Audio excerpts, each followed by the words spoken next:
लतीफभाई पुणे येथील सुप्रसिद्ध दालचा किंग व्हेज नॉनव्हेज स्पेशालिस्ट संपर्क 9823081807। मोहम्मद गौस उर्फ बबलू सय्यद संचालक Muslim cooperative bank Pune chairman recovery committee. Zainuddin Patel Ravangaonkar Shiv Sena जिल्हा प्रमुख उद्धव बाळासाहेब ठाकरे अल्पसंख्याक आघाडी नांदेड। ताज्या घडामोडी व रोखठोक बातम्यांसाठी press media live news chief editor Mehboob Sergey Khan. Mobile number 9503293636।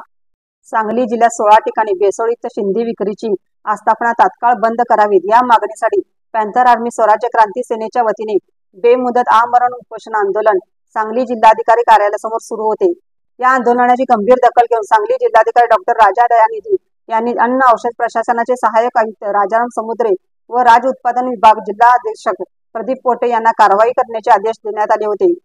त्यानुसार राज्य उत्पादन शुल्क विभागाने भेसळयुक्त शेंदी विक्री आस्थापनास भेट देऊन तेथील नमुने हाफकिन संस्थेकडे पाठवण्यात आले, तर अन्न औषध प्रशासनाने 3 आस्थापनावर छापा टाकून नमुने तपासण्यासाठी प्रयोगशाळेत पाठवण्यात आले आहे, असे लेखी पत्र सोमवार दिनांक 4/3/2024 रोजी आंदोलनस्थळी येऊन पॅन्थर आर्मी स्वराज्य क्रांती सेनेचे राष्ट्रीय अध्यक्ष संतोष आठवले आणि सांगली जिल्हा अध्यक्ष शिवश्री सत्वशील पाटील यांना देण्यात आले।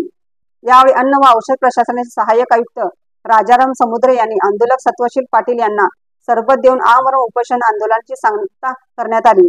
यावेळी कोल्हापूर जिल्हा अध्यक्ष जयसिंग कांबळे, राज्य उत्पादन शुल्क विभागाचे निरीक्षक उपस्थित होते।